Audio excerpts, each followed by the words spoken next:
Last episode, Joey broke down at Cape Range National Park.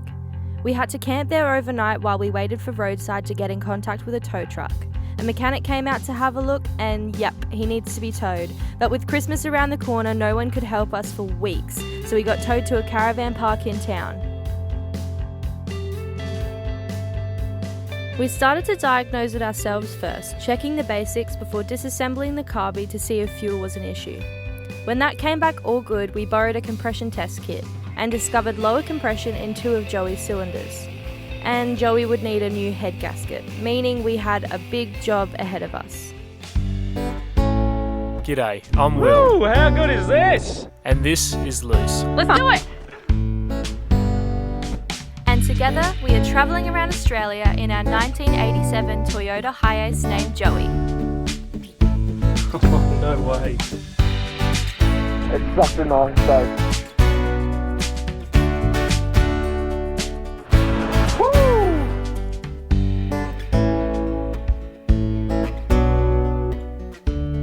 Follow along to see these roads we roam.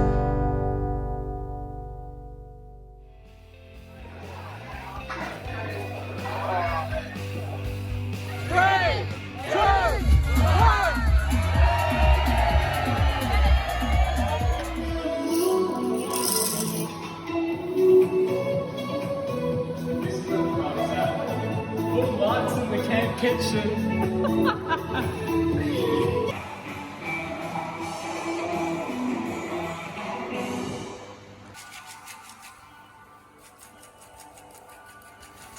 Midnight New Year's Day popcorn I've got salt down my sleeve. because Exmouth has nothing open. Off to work. We're going.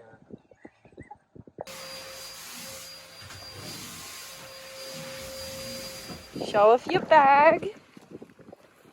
Ooh, very nice. One of the magic components of van life is breaking down, and when you need to get to the shops and carry your stuff back and forth, you need a high quality bag with a well-known reputable brand on the front of it, so people know that you're f***ed.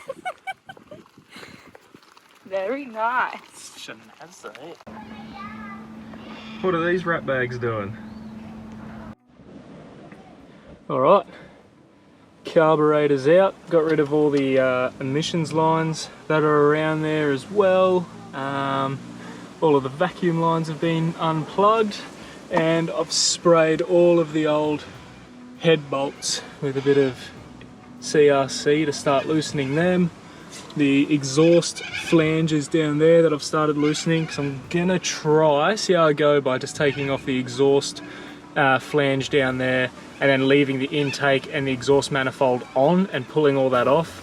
I do have new gaskets coming for those, but if they can stay together, they're going to be easier to repair and work on once they're out of the van. But look, that's just the theory. We'll see what actually happens. So for now, let's get these last radiator hoses off, pull out this fuel line, and then we should be cleared.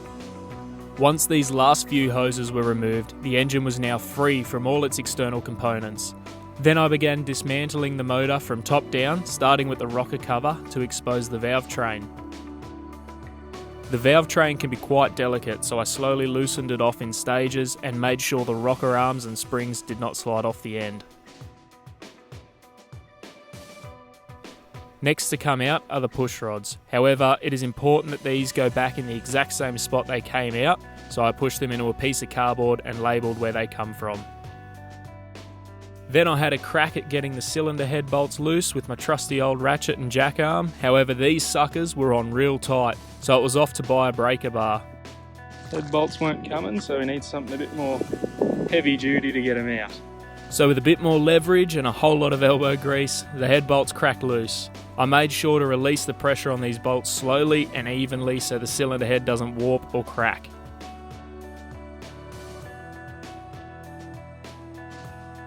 Similar to the push rods, these bolts should go back in the same spot they came out, so they're calling a piece of cardboard home too.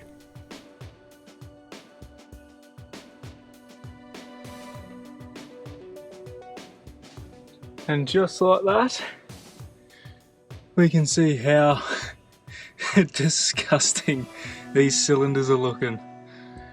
Oh man, what an effort. Whilst I waited for a new head gasket kit to come in the mail, I checked over the valve seats and piston rings to make sure they weren't leaking.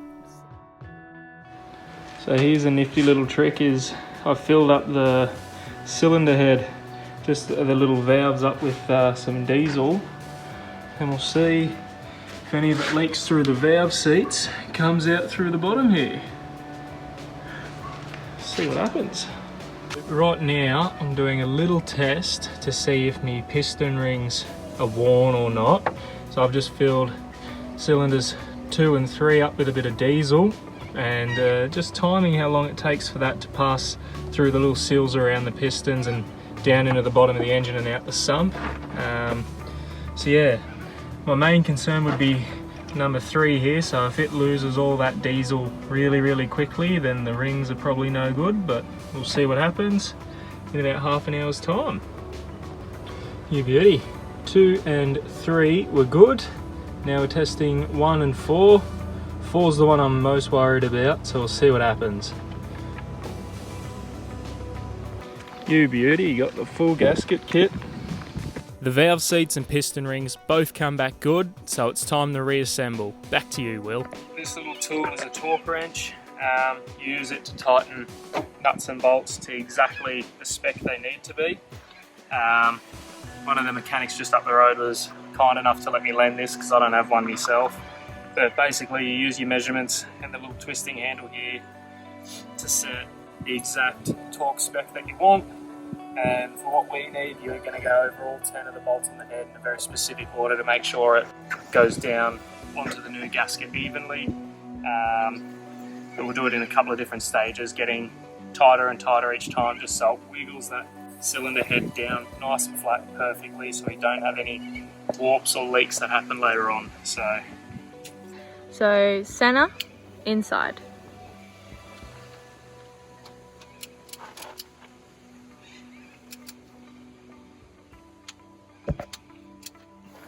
Yeah, just makes a little clicking sound when you're done.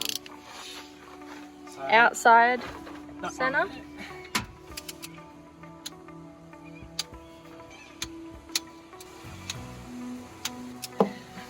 So as you can see, by going in this very specific order from center outwards, it just kind of squeezes the cylinder head onto the gasket in a very even fashion, pushing it out, getting that pressure correct.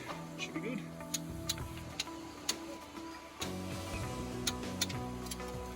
And 10 is the first on the outside.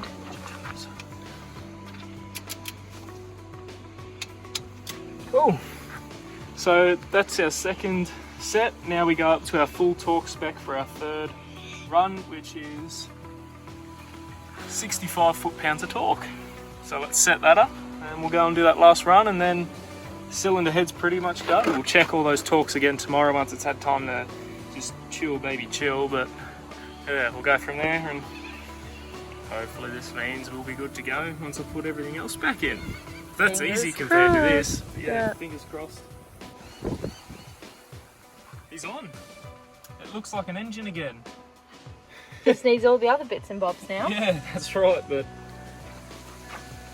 what an experience. How long have you been working on this? Between sanding, putting all the new gaskets on, testing valves, testing rings, cleaning.